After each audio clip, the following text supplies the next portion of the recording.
अरे बिंदु, आज घर में बहुत काम है। आज तुझे स्कूल जाने की जरूरत नहीं है। लेकिन दादी, आज तो स्कूल में मेरा टेस्ट है।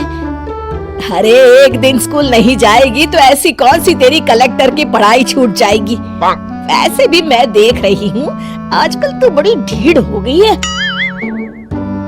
अपनी दादी की बातें सुनकर बिंदु नाराज हो जाती है। तभी उसकी माँ कहती है, अरे बिंदु, इतनी छोटी बात पे मुंह फुलाने की क्या जरूरत है। दादी बिल्कुल सही कह रही हैं। लड़कियों को तो घर के काम काज सीखना चाहिए। अरे बहू, रमेश के लाड़ प्यार ने इसे बिगाड़ रखा है। कम से कम तू तो मेरी बात समझती है। अच्छा, मेरी पूजा का समय हो गया है, मैं पूजा करने जा रही हूँ। इतना कहकर रमेश की माँ वहाँ से चली जाती है। इस तरह बिंदु की दादी और माँ दोनों अक्सर उसे घर के कामों में ही उलझा कर रखते थे। कुछ दिनों के बाद राजू और बिंदु के 10वीं के रिजल्ट्स आते हैं। दोनों बच्चे दादी को अपना अपना रिपोर्ट कार्ड दिखाते हैं। शाबाश मेरे लाल, तू तो बड़े अच्छे नंबरों से पास हुआ है। तभी बिंदु कहती है, दादी मैं भी अच्छे नंबरों से पास हुई हूँ। रमेश की माँ बिंदु को अनदेखा करते हुए कहती है, हाँ हाँ ठीक है, अभी यहाँ खड़ी क्या कर रही है, सुन लिया मैंने। जाकर मेरे लिए चाय बना कर लिया। बिंदु उदास होकर चाय बनाने किचन में चली जाती है। तभी राजू कहता है, दादी मैं क्रिकेट के कोचिंग सेंटर में एडमिशन लेना चाहता हूँ। अरे वाह राजू बेटा, ये तो तूने बड़ी अच्छी बात कही।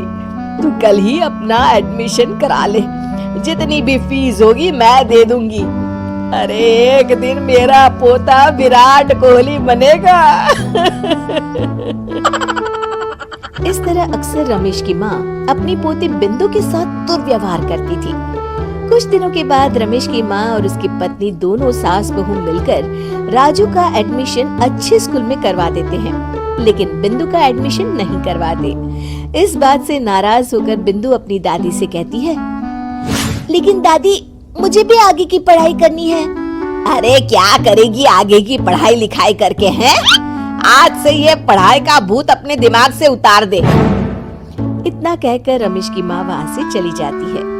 उस दिन के बाद से बिंदु की पढ़ाई हमेशा के लिए छूट जाती है और उसकी दादी उससे घर के सारे काम करवाना शुरू कर देती है। इस तरह उसका सारा दिन घर के कामों में ही बीत जाता था। कुछ दिन बीत जाते हैं और एक दिन रमेश छुट्टियों पर घर आता है।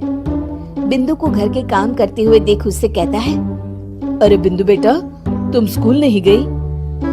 पिताजी, दादी ने मेरा एडमिशन कराने से मना कर दिया है।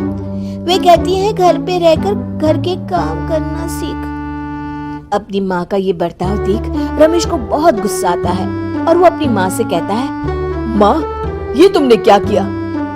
आगे की पढ़ाई के लिए स्कूल में बिंदु का एडमिशन क्यों नहीं करवाया? अरे बेटा, लड़की जात है, ज्यादा पढ़ लिख कर क्या करेगी? वैसे भी शादी के बाद तो इसे घर के ही काम करने हैं ना। तुम किस जमाने में जी रही हो माँ? अगर कल्पना चावला के घर वाले भी तुम्हारी सोच के होते तो क्या वो पूरी दुनिया में हिंदुस्तान का नाम रोशन कर पाती? इसका स्कूल छुड़वाकर तुम इसका भविष्य बर्बाद कर रही हो, लेकिन मेरे रहते ऐसा नहीं होगा। बिंदु बेटा, कल ही तुम्हारा एक अच्छे स्कूल में एडमिशन करा दूंगा। तुम जितना चाहे उतना पढ़ो। मेरे होते हुए तुम्हें किसी बात की चिंता करने की जरूरत नहीं है। अपने पिता से हौसला पाकर बिंदु खुश हो जाती है और कहती है, जी पापा, मैं खूब मन लगाकर पढ़ाई करूंगी और बड़ी होकर डॉक्टर बनूंगी। ये हुई ना बात। शाबाश मेरी बेटी।